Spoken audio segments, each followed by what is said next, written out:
Welcome to my garden, to the GinGeeGoodEarth show, production number 9, part C. Production director, Ginger Lily. This is August 31st, United States of America. Take love. Again, welcome to the GinGeeGoodEarth show. I have some housekeeping to do, and we are going to open up the art of magic. And I think they're going to try to bring about having more interest in that. And again, we'll see what's in the box. I've been a stamp collector since I was 6 years of age, and a coin collector, and even coins are of no value today. You have a silver penny, it's maybe worth $1 or 50 cents. Sometimes no value, depending on what coin enthusiasts that you're working with. But again, a silver penny is made out of steel. It's a steel penny. And again, I want to show you my set here at GinGeeGoodEarth. And again, I'm reading the book, The Universal History of the United States of America. And again, as of August 31st, 2020, 177 countries are in a world pandemic crisis. And I'll be talking about history. And here's some of my doodling. I have doodles that I'll share with you, because I do a lot of doodling and drawing art. And again, I direct the Pittsburgh Victorian Gibson girls, and I like to spread joy, peace, and love to everybody. Here is my video set. We have a wonderful Brazilian doll, a Mexican, first American. We have a Victorian styled doll, joy, peace, and love. And in the background I have the cats, because I do reading of poems on cats. And there is my poem, Keep on Feeling, which is pretty much well received by my fan club. And then we have a revolutionary blue coat. And then we have a first American. And again, Iroquois Nation, Shawnee Nation, Cherokee Nation, many nations, at least 694 nations of first American peoples in America. And I have new books that I'll be reading, as I explained in the previous videos. And then again, we're back down to GinGeeGoodEarth. And I've been trying to work with downloading the YouTube music, and I'm having difficulty. I have very amateur equipment, so you could do this too. And this book is called, let's see if we can get a picture. It's called Swift Fawn, and it's a first American, and it's written by, it's from the Home and School Library, and it's written by Mary Wade, and I will be reading that. And again, The Snake Doctor. And I have, guess what, I got a big surprise for you today. I had a snake skin left on the wall, my garden wall today, because I live near the woods. So that's exciting. And again, snake meat is very nutritious. My father was a Navy Seabee, and he would catch the local black snakes around a cabin that we would summer to, and he would have all 6 children line up on the picnic table and salt the skin, and he'd cook up the snake meat, and we all partaked in a snack of snake meat. And it just tastes like chicken. So he made belts out of the snake skins, and I'll go into this, and I'm going to show you the snake skin today in this second video that I'll make. I'm very much trying to make at least 3 videos today. And I'm celebrating my birthday. My month is coming up, September. and it's exciting. Again, please like the videos and subscribe. Also share, and we'll enjoy a whole winter of fun reading and learning.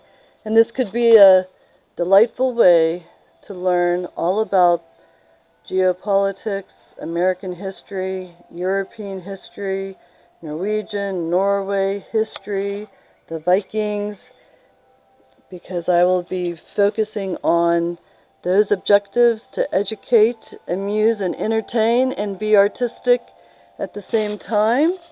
And one of the fun things I'd like to do, if you want to send me an email of a short clip of your music, I will have a day of music on my YouTube channel, and I'll feature all the artists that send me a music clip for just that special day. And I like to receive it by October 15th, and so that I can share your music on my YouTube video. This is a creative networking program that I am featuring, and I also wanted to tell you that the main goal is to be fun-filled education, civility, nice matters, and I'd like to enrich everybody on history. So, welcome to my garden. My garden inspires us every day to create joy in our surroundings, happy, vivid, adventurous, playful, useful, and as always, full of delight. So my main goal is to entertain and delight. So again, I welcome you here today, and I'm going to put the video on the tripod now. So you'll see a little bit of shaking and so forth, but this is necessary. And so I'm going to twist it. Keep your eye on the camera. Picture show. Oh yeah, remember I have a picture show. Oops, it just fell right off. I am not the best at this, I will tell you, but I'm a grandmother and I have the time to do this, so I like to, share. I can't see, that's the main problem. So, sorry if I hope I don't show too much. So, gotta get this. There we go. I'm starting to, now I found a new technique. Just spin the tripod top on around. Hey, look at that, a new technique I discovered. Okay, so please excuse any irregular pictures. Now, I have a picture show. So first of all, we went over the doodle art, and I love doodle art, so I hope you enjoyed my doodle art. Here we have an Egyptian type woman, and then we have a Victorian lady, and then we have a very 70s disco gal, and I hope you enjoyed my doodles. And then again, I have a picture show on the laptop, so you'll enjoy lots of pictures, and I have included the very famous gin picture, and it's on the left-hand corner, bottom corner. You'll see a kind of like an orange fox, a picture of an orange fox. I took it at a horse farm in Pennsylvania, and I still haven't been able to identify it. There's part of a spaceship and also a kind of like a fox-like raccoon character that has a very burnt orange fur. And I have sent the pictures into Third Phase Moon and Stephen Greer and asked them about it, and Secure Team 10. And Secure Team 10 was my first delight in watching YouTube videos. I very much liked Secure Team 10 and all his videos, and it's unbelievable of all the sassing and fussing that a lot of these creators on YouTube had to go through in order to achieve their video accomplishments, because again they were monetized, and I'm not monetized, and my goal is to get monetized, because I could be helped with $100 a month, you know, and being featured on special advertisements and so forth. And again, I have a lot to offer, and I direct the Pittsburgh Victorian Gibson Girls, and I also music director of Joe Pye Music Festival, and there's Joe Pye Weed on the picture show underneath the Joy, Peace, and Love sticker, which I'm going to take off right now. And there's Wild Trout Lily, and I have a store named Wild Trout Lily on Etsy.com. Joy, Peace, Love. So we'll be seeing more of Joy, Peace, and Love. I have been working with hunger issues since 1985. Tea Up for helping hunger. And again, my nickname is Ginger Lily, and on that piece of art, it's Ginger Sweet.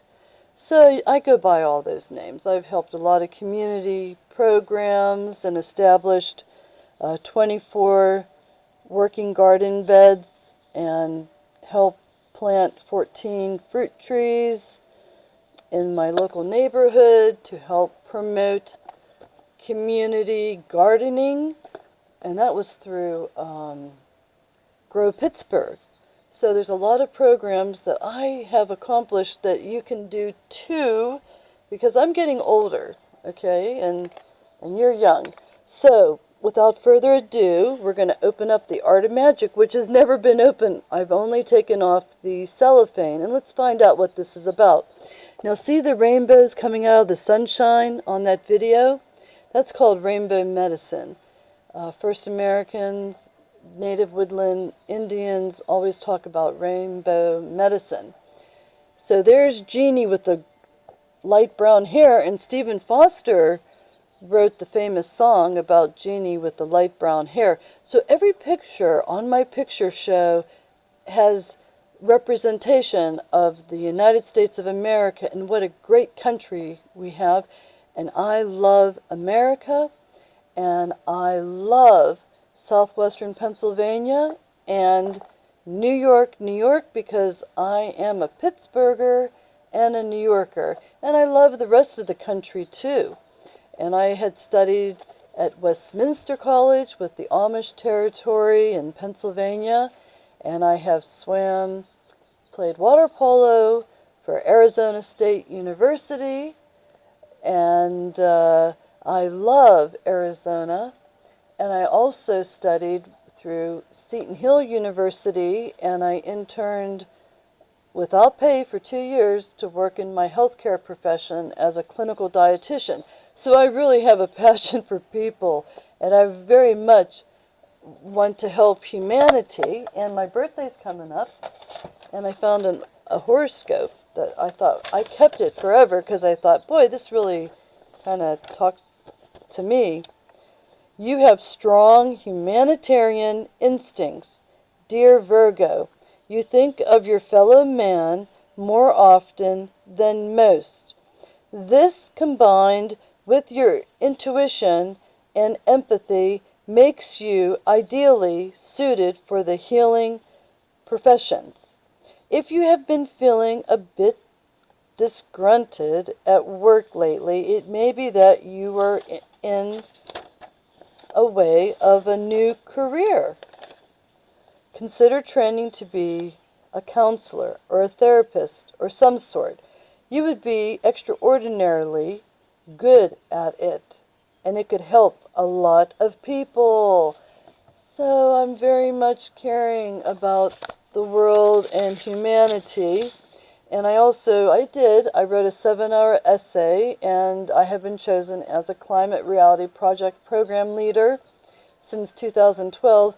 And I am on the medium for a moderate and looking at and educating on climate change, which is a real thing because we're living on an Earth that exists in the cosmos, and it's moving through the universe. So of course there's going to be change. Okay, now I believe in ecology and environment and sustainability, but I do not believe in charging people for the problem. I think we need to innovate and dedicate to progressive inventions to help solve the problem of air, land, earth, water pollution.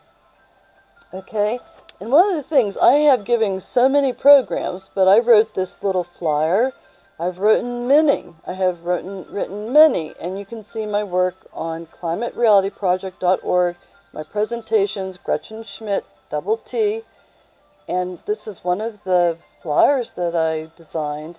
Increased heat stress production is less for crop production. So again, we're in a drought. So when there's a drought, we're not going to have as much crop production of corn, wheat, barley. And again, California is in a terrible problem with fires that are raging on their land. And again, where are the water buffaloes to help prevent forest fires? So there's something else going on there. And I think, there might be some truth to direct energy weapons, because I've been studying this, and I like scientific information. Okay? And again, if there's a drought, of course, the land is dry, and it's more easily for fires to ignite. And if the wind's blowing off the coast of the Pacific Ocean, that could be a problem. Now, again, heat stress happens in the ocean. When I scuba dived in California in the 80s through 1985, the ocean was always a constant temperature of 52 degrees. And now that's no longer the case. Now the ocean can heat up to 94 degrees and fuel a typhoon that hits the Asian continents with a fury. So there is a lot of change. But I think the change is not just directly a problem that has been caused by pollution alone. It's also because the earth is changing under your feet, above your head, and all around you. Volcanoes, earthquakes, hurricanes, typhoons. Okay, now the green light solution is to join your local green club. For instance, at ASU, I went to the Green Light Solution Arizona State University Campus Club, and Arizona State University has the most sustainable college for solar energy panels, geothermal, wind. These are fossil fuel free solutions. Okay, a sustainable environmental solution has to be not just green and clean. It has to be both. It has to be clean and green. Saying something's clean doesn't necessarily mean it's fossil fuel free. Okay, so it has to be clean and green. And if you have a leader saying that I believe in clean energy, well, they're making it sound like they believe in clean and green, but meanwhile they only believe in clean and emitting some fossil fuels. Okay, but I don't agree with taxing the public on gas and the people. And for instance, what happened in France, the Yellow Jackets, they care about their land and environment, and that's why they were doing a peaceful, march with the Climate Accord Summit. You know what my suggestion was to my higher-ups on the Climate Reality Project Committee? I suggested that each block build a artistic representation of something of beauty that would encourage people to practice renew, recycle, reuse, conservation. That was my solution. I don't believe that everybody should hop in a car and hop in an airplane and fly over to another country and just walk the avenues, and they leave more trash and more problem than it was worth. And I think that peace is what we should strive for, okay? And the other thing I said, the most green vehicle is the one already manufactured, the clunkers. And what did someone suggest in our leadership? To turn in all the clunkers. And that was the worst way to go about it. You keep your clunker, you renew, reuse, recycle parts. That's the green vehicle. Okay, and then carbon offset to compensate for oil usage. Common ground. We got to find common ground and compromise. Not putting people in a flurry and, causing harm to people. That is wrong. Environmental sustainability is all about peaceful measures to enhance our society by safeguarding our air, land, and water in a safe way, okay? It took us 100 years to get to this point. It's going to take 100 years to get us out. But if we're innovative and creative and we're diligently thinking about how to save humanity from pollution's harm's way, then we're going to have solutions.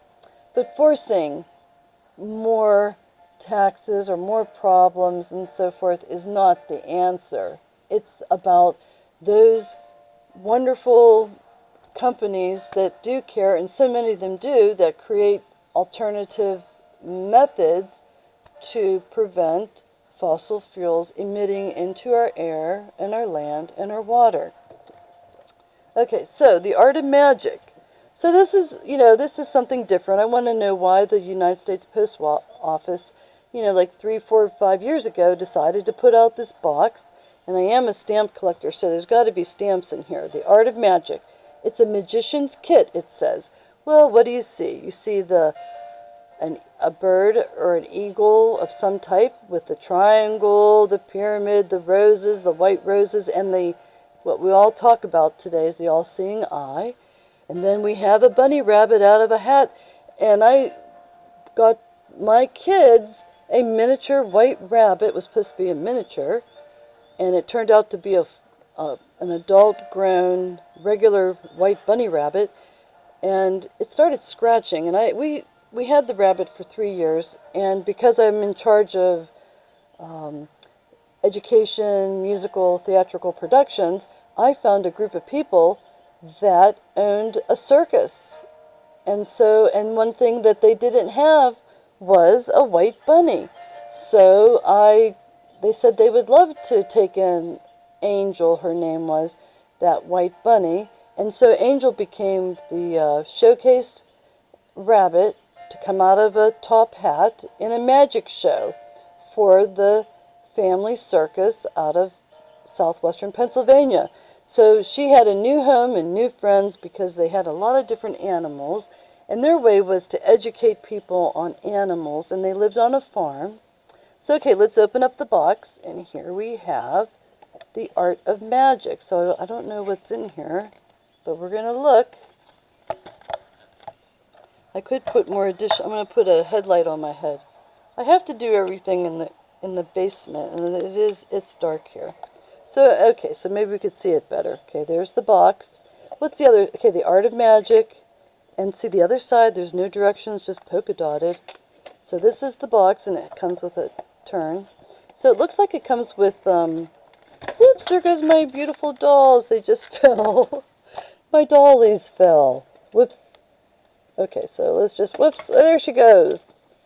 So we'll put up this wonderful antique purse. And here we go. We have an antique purse. We'll replace the dolls with the antique purse. Okay, so everything's falling apart. Maybe I better move this horse. But this is fun. I think, whoops, look at, oh, there's the stamps. What came out? Well, let's see. Oops, and you're not supposed to touch the stamp. Okay, here we go, the art of magic. Stamps enclosed, so that just in this little flyer. Look how big it just takes up room. But the stamps are, let's see what they are, and I'll be very gentle. I washed my hands. The Art of Magic. I'll put them down, and then we'll take a bigger picture of them. So what else did we get? We got a little book. Okay. So there's the box. And what I'll do, I will turn it over, and I'll put the stamps on top of it. And oh my gosh, I'm not going to be able to read this.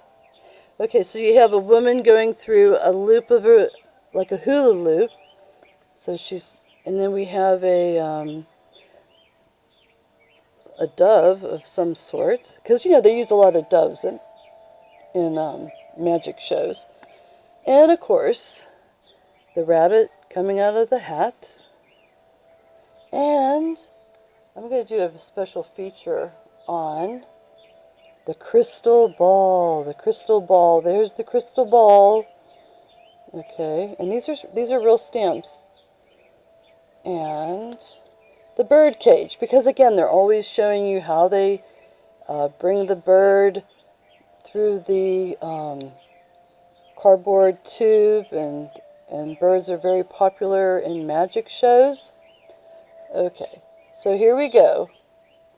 I don't know if you can see. Whoops, whoops, whoops, whoops. So okay, so that's exciting. So it's themed. Okay, those are typical things that you would see at a magic show. And the white dove. So there you go. There's the book. Okay, and here's the book. Oh, The Art of Magic. United States Post Office. They sold this. So basically, let's read the introduction. This is a magician's guide. Astonish and entertain. So I'll just grab it. Whoops. Whoops. See, I'm definitely an amateur. So this book, this magic show, okay, will astonish and entertain. So in the meantime, if you see the gin on here, and I also have an orange orb, okay, so you might see it in the picture show. The gin might be covered. The Magician Guide. Astonish and entertain your friends and family with your magical abilities. Try these 5 magic tricks from the master magician, Mac King, all of them inspired by the Art of Magic stamps. Follow the step-by-step instructions as you bring wonder and delight to your captive audience. Watch Mac King perform these tricks at usps.com/art of magic tricks. So what did you get? So what did you catch? Did you catch it? The Art of Magic box performs a vanishing act. Simply place one finger in the hole at the bottom edge of the box while you slide the tray out. You will lock the tray liner in place, making the box contents magically disappear. So that's why the box is actually a part of the magic trick. So the number 1 magic trick is 4 aces. So I'll just kind of show you. You'll have to get the project, and it talks about how to line up the 4 aces. And then there's a precision prediction with the crystal ball. Interesting. It's going to be fun. I'll have to try these tricks. Levitating Lady, and that was one of the stamps. And so that's kind of cool. And then Gone Gal. So that's probably a bird in the bird cage, and then they make it disappear. It says makes a queen disappear with this vanishing card trick. And so therefore, that's why you get a deck of cards. So you do get a deck of cards with this program. And I'll try to see the deck of cards. You get a deck of cards, and then you get the different stamps. That's exciting. I didn't know.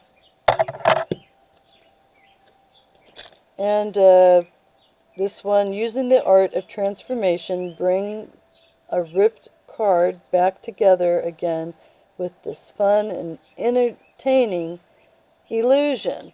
And there's the white dove. So homing pigeons, I'll tell you a story about homing pigeons. My girlfriend was going to a wedding, and her wedding gift was homing pigeons. And she took a poster container that would hold a rolled poster, and she filled it.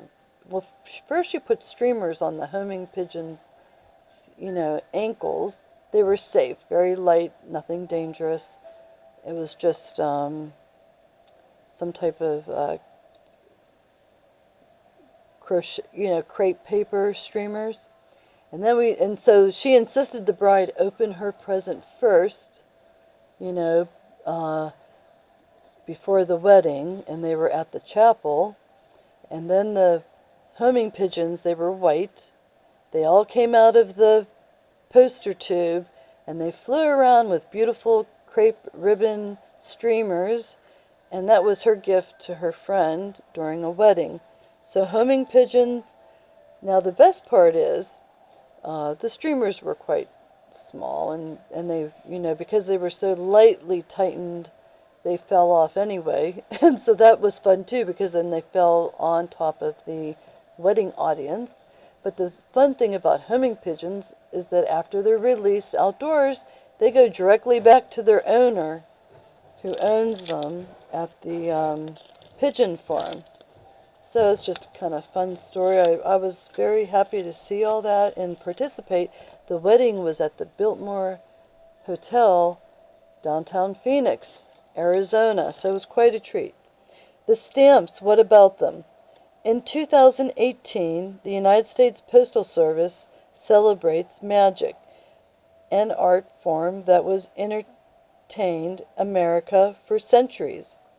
This pane of 20 stamps features digital illustrations of 5 classic illusions: a rabbit in a top hat, a fortune teller using a crystal ball, a woman floating in the air, levitation, an empty bird cage, a vanishing trick, and a bird emerging from a flower, transformation. Okay, so there, that explains it. Art director Craig Breeding designed the stamps, and Jay Fletcher created the illustrations and served as the typographer. This product was designed by Journey Group in 2018, and I just recently bought it in 2020. So it was just designed and distributed at the United States Post Office 2 years ago, and I bet you it's a hard find now, so you should look into it. And these are the cards, and they probably have all the instructions on them to do the art of magic. So I wanted to share that with you today. I hope you enjoyed that. And I wanted to read, because you know I love horses, I wanted to read from my new book, and it's called Biggie Horse Book, Biggie Farm Library. So there's a series of these books, okay? And I will read while you're entertained with the picture show. And I put on, there's 685 pictures. That's my charcoal work for Venus. And it said Tea and Sympathy on the teacup. I won first place with that charcoal drawing poster. Okay, so a lot of fun things, as I said. I tried to be very creative and active. And again, this program, I am learning with you, okay? And so that's why you could write to me at gibsongirls@mail.com if you have any fan mail that you'd like to send me, or any questions, and it's just all fun. And here's my new business card. Whoops, let's see if I can grab it without making the whole set fall apart. So we have my new business card, GinGeeGoodEarth, because that's my handle on YouTube. Okay, and there goes the antique purse. And there we go. So that's the antique purse there. And we can move it over to a more interesting set. So, and we have the background music. Okay, so I'm going to read the first couple pages of the Biggie Horse Book. So here's a picture of all the horses. Okay, here's a picture of the horses.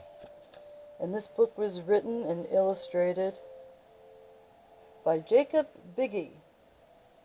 It's adapted to the needs of farmers and others who have kindly regard for this noble servitor of man. Always speak to a horse as if you would to a gentleman. That's cute. It's dated 1913. The author has not much to say by way of preference.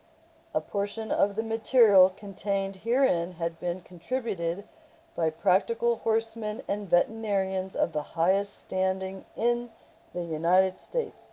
It contains much of the kindly wisdom of John Tucker and the gentle thoughts of Harriet Biggle, as they have been displayed in the pages of the Farm Journal. Much space has been given to the humane training of the horse, to this proper housing and feeding, to the care of his feet, and to the education of the colt. The author is fully conscious of the incompleteness of the work, of its imperfections and omissions, but he has done the best he could in the space allotted, and hopes that his book will be of permanent value to all into whose possession it may come. As regards this new edition, the author wishes to state that it has been carefully corrected and brought up to date. Some new matter has been added, including an extra picture or two, and altogether the book has been improved in every possible way. Jacob Biggle. So, it was copyright 1894, and then its recent edition was 1906, and this edition was 1913. So, we will learn more about horses as the winter proceeds, knowing that fall is just around the corner. So it has a lot of pictures of books and, and the diagrams of the horse. So we're going to read further with that. And, whoops. Okay.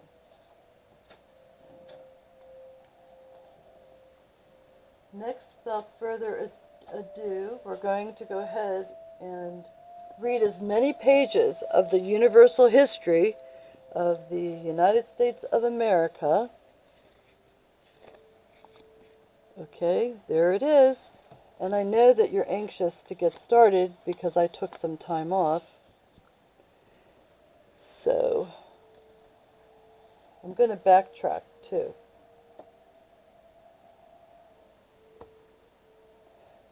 So, welcome to my garden, the GinGeeGoodEarth show. And let's have some fun. I'm going to go back to 152, page 152, and I'm trying to head over to chapter 7. And when the video stops, that's where it stops because I have limited space. So, we're going back to page 152. And so I'm going to actually go back to page 151. As had been the case with other matters of difference between the two countries, the principal struggle growing out of regulations as to tea occurred at Boston, the Boston Tea Party. The other provinces had avoided the alternative, which was reserved for this, of either suffering the teas to be disposed of or to destroy them by violent means. And what they did to avoid the taxation of tea, they grew their own tea, and they drank Tisanes. And Tisanes are herbal teas made out of raspberry leaves, peppermint leaves. So instead of, purchasing and having to pay a tax on regular tea from India or other countries outside the Americas that produced tea, they drank tisanes, which were herbal teas made out of raspberry leaves, peppermint leaves, sage, oregano tea, whatever they could get their garden florals. How about rosemary tea? Okay. They would combine maybe several different types of herbs and make a tea. Chamomile tea. See, that's a real famous one. And look at, there's dandelions on the picture show. You could have dandelion tea. Okay. So that's how they worked that. So they wouldn't have to pay added money for the taxation on tea. Knowing the spirit of the inhabitants of Boston, the India Company had been more cautious as to the cargoes shipped for that port than those sent to the other provinces, and the zeal of Governor Hutchinson and the other officers of the Crown there greatly surpassed that of the Crown officers in the other colonies, and was calculated to frustrate the measures of the inhabitants. The tea ships destined to Boston were all consigned to the sons, cousins, and persons who were the merest tools of Governor Hutchinson. When called on to resign, the only answer they would give was that it was not in their power. As the consignees would not be induced or frightened to resign, the next plan was to compel the vessels, the ships, to return without landing their detestable cargoes. But the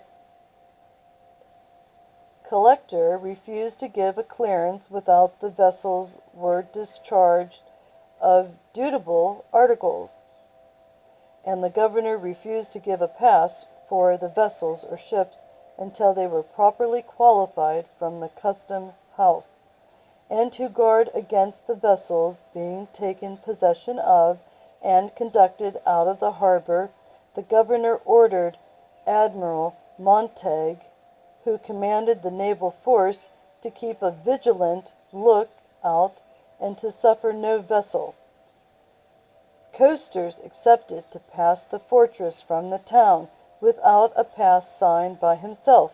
The rigorous adherence to these measures afforded great satisfaction to the governor and his minions, and all the British party. They flattered themselves that the Sons of Liberty, after all their clamor, resolutions, and schemes to resist the tea system, were outmanaged, and that it would be impossible for them to prevent the landing and sale of the obnoxious cargoes. Their measures had been planned so wisely, and their execution was so entrusted to agents of such known fidelity to the crown, and who were under the immediate influence and control of the governor, they thought there was not a loophole whereby the rebellious Americans could escape paying the hateful tax. They did not even dream that an attempt would be made to destroy or throw overboard the offensive article which covered a tribute to Britain, for if they had, the vessels would have been guarded.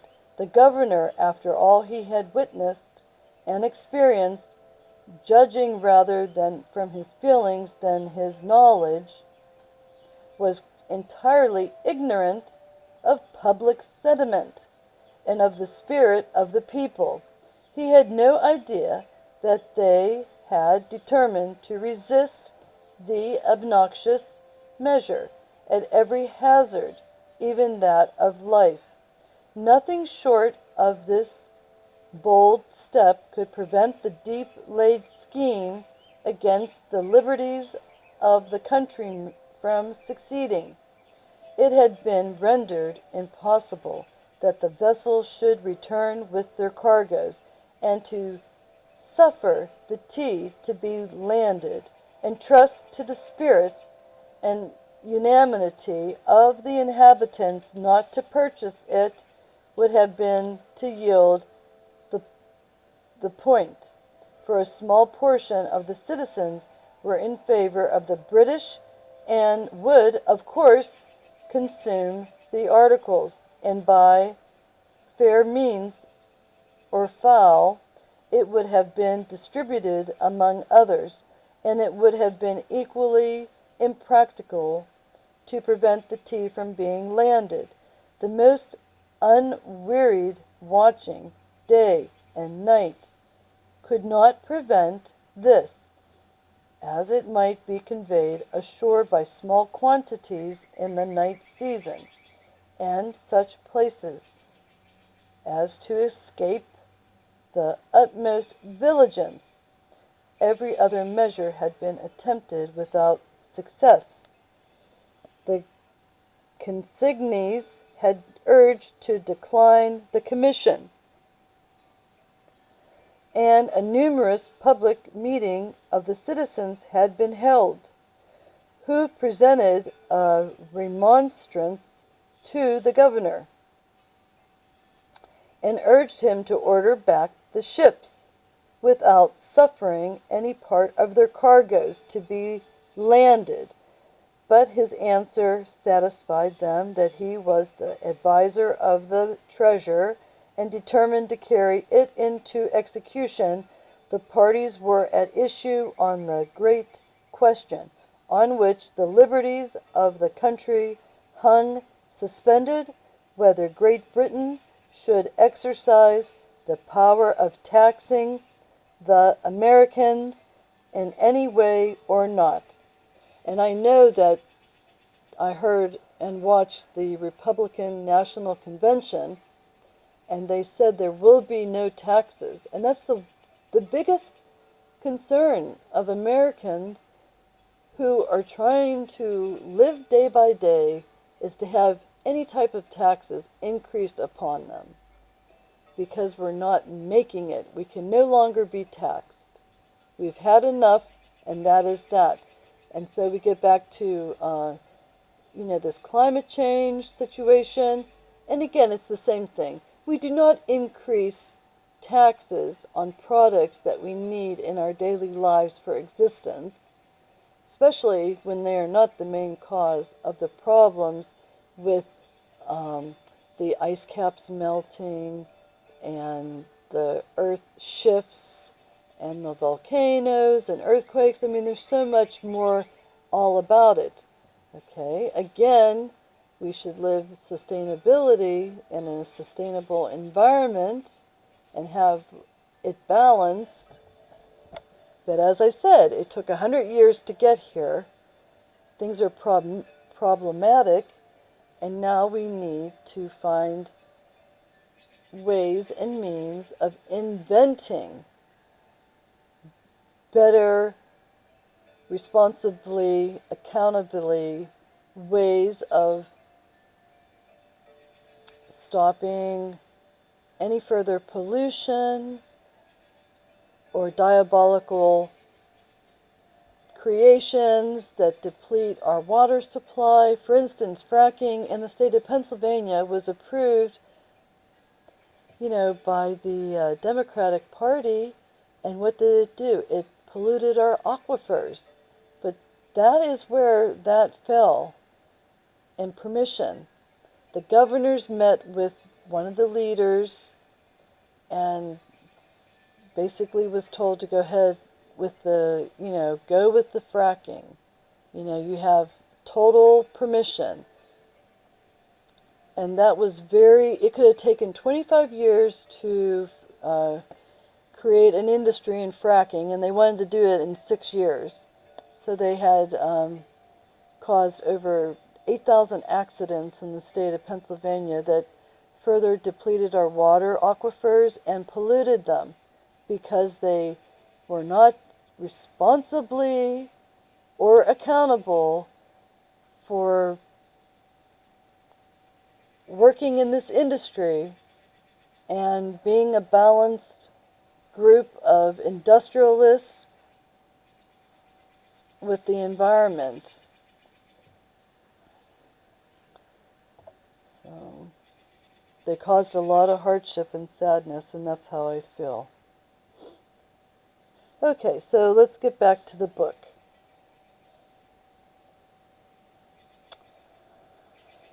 So now I have to backtrack. Their measures had been planned so wisely, and their execution was entrusted to agents of such known fidelity to the crowns, and who were under the immediate influence and control of the governor. They thought there was not a loophole whereby the rebellious Americans could escape paying the hateful tax. They did not even dream that an attempt would be made to destroy or throw overboard the offensive article, the Boston Tea Party. That's what they're talking about, which covered a tribute to Britain, for if they had, the vessels would have been guarded. The governor, after all, he had witnessed and experienced, judging rather from his feelings than his knowledge, was entirely ignorant of public sentiment and of the spirit of the people. He had no idea that they had determined to resist the obnoxious measures at every hazard, even that of life.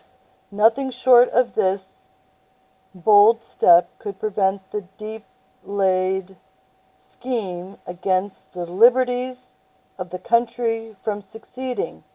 It had been rendered impossible that the vessels should return with their cargoes, and to suffer the tea to be landed, and trust to the spirit and unanimity of inhabitants not to purchase it, would have been to yield the point, for small portion of the citizens were in favor of the British, and would of course consume the article, and by fair means or foul it would have been distributed among others, and it would have been equally impracticable to prevent the tea from being landed. The most unwearied watching, day and night, could not prevent this, as it might be conveyed ashore by small quantities in the night season, and at such places as to escape the utmost vigilance. Every other measure had been attempted, without success. The contingencies had been urged to decline the commission, and a numerous public meeting of the citizens had been held, who presented a